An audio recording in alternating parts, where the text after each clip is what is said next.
One of the many benefits of personalized learning is that it provides students with the opportunity to utilize their individual strengths and connect the things that they are passionate about with the course content and assignments. While this is a characteristic discussed in further detail in the video on voice and choice, there is some overlap here, because as students are given the freedom to leverage interests and skill sets that they do not typically employ in an academic setting, we as educators will need to work on developing ways to support them in establishing these new connections and nurturing these budding creative initiatives. To accomplish this, teachers need to first learn more about each individual student as a person and as a learner.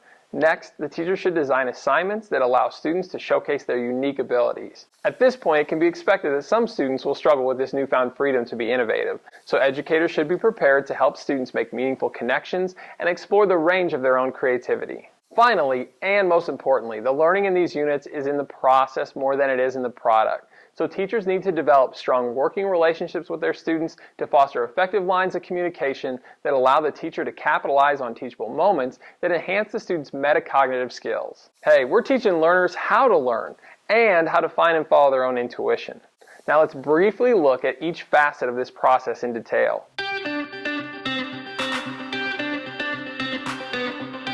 A learner interest inventory, or learner profile, is similar to a pre-assessment in that it is typically administered prior to the beginning of a unit, but these pieces focus on each student's interests, learning preferences, and areas of academic strength while also highlighting key areas for academic improvement.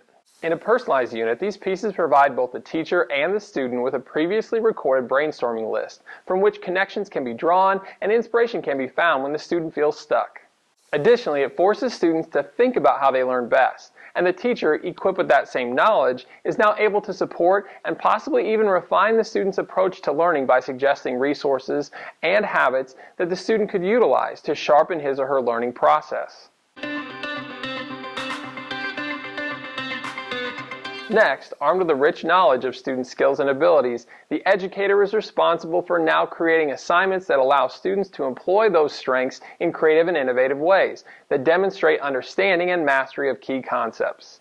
Now, while the practice of giving open-ended assignments that provide nearly limitless freedom for students to show what they know can be highly effective, a teacher should scaffold for creativity by starting with smaller or lesser amounts of autonomy before slowly extending additional creative liberties to the students. As this process evolves, this naturally leads us into the next step, supporting student creativity.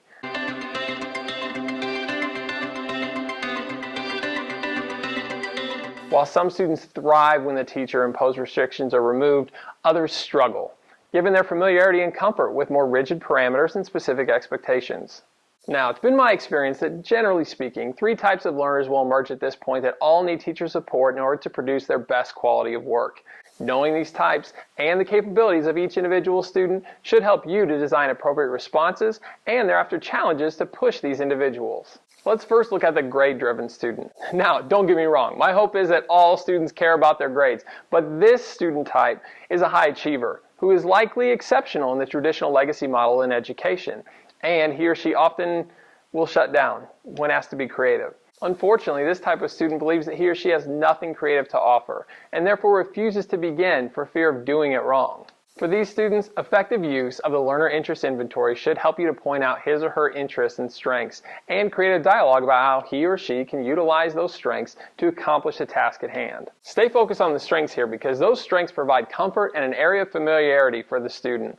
The learning here, though, is in the synthesis of these strengths into the coursework. That's where the student will find their creativity, and the resulting application of that creativity into a new context demonstrates the student being innovative. Next, we're going to look at a student type that I sometimes call the settler. This second type of student is one who, when given the opportunity to be creative, either takes the easiest road possible or simply defaults to an approach similar to a peer's work. Unlike the grade-driven student, this student is not concerned with being wrong, but rather is uninspired or unwilling to take the time necessary to search for a unique idea. He or she is likely settling for the first approach that came to mind because to him or her, a viable solution exists, and completion of the task is the ultimate goal. What this student needs the most is support in the brainstorming process to allow him or her to find an idea that will motivate this individual to produce the best product possible. A terrific question to ask this student type is, what risk are you taking with this approach? In answering this, he or she may still be inclined to defend the idea that he or she settled with initially, but this question often highlights for the student the missing characteristic that should be a major part of his or her approach. Now, to further contrast the two, while the grade-driven student will likely excel once his or her perspective on what's acceptable has shifted, in contrast, expect the settler to be reluctant during the brainstorming process and in the early stages of the beginning of the new idea. This is often because richer solutions will require greater effort to complete, and this student is just looking to turn something in. My best advice is just be positive and supportive in your reinforcement of this student's efforts and of the efforts of the students around him or her, showing that positive praise and conveying just how much you care about the quality of the final piece can help motivate this type of learner.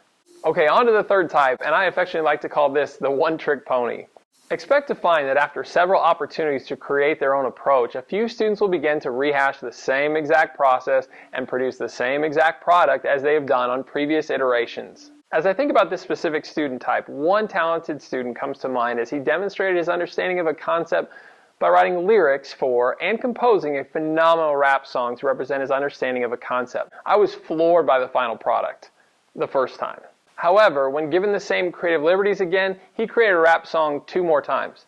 And while neither of these subsequent songs were bad, neither one was better than the original.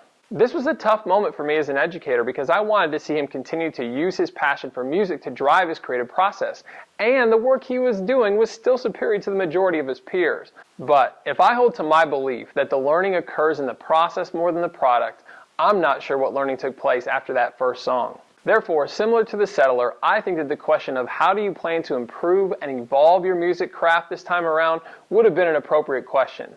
Notice that I'm not steering him away from his interest in music, but creating a music video would have been a challenge, a risk for him that certainly would have pushed him to broaden his skill set. In all 3 cases, knowing the individual and building strong student-teacher rapport can allow the teacher to be a collaborator, a motivator, and a resource as a sounding board, shaping good ideas into great ones. This foundation of mutual respect and rapport leads us to our final look at the need for knowing all students in a personalized unit, teaching metacognitive skills. When educators create a personalized learning unit that allows students to work at their own pace, 2 things occur. 1, the teacher must establish routines that require students to make conscious decisions about their own learning objectives for the day. They may even at times have to adapt their plans during the class time or seamlessly shift from one activity to another without being prompted to do so. In such a flexible seating arrangement, students must also be cognizant of who they are sitting by, where they are sitting in the room, and decide if and when they need to move based upon their group dynamics or the assignment that they are working on at the time. These are all decisions that students need to be made aware of, and as the teacher walks around the room, he or she should be looking for opportunities to create teachable moments that can help students better understand their own optimal learning styles, preferences, and conditions. And number 2, the most incredible part of getting to know your students in a personalized learning unit is that you get to know your students. By removing the teacher from the front of the classroom, an educator is then empowered to devote more time to one-on-one conversations and small group learning opportunities. The teacher becomes a sought-after resource rather than a talking head at the front.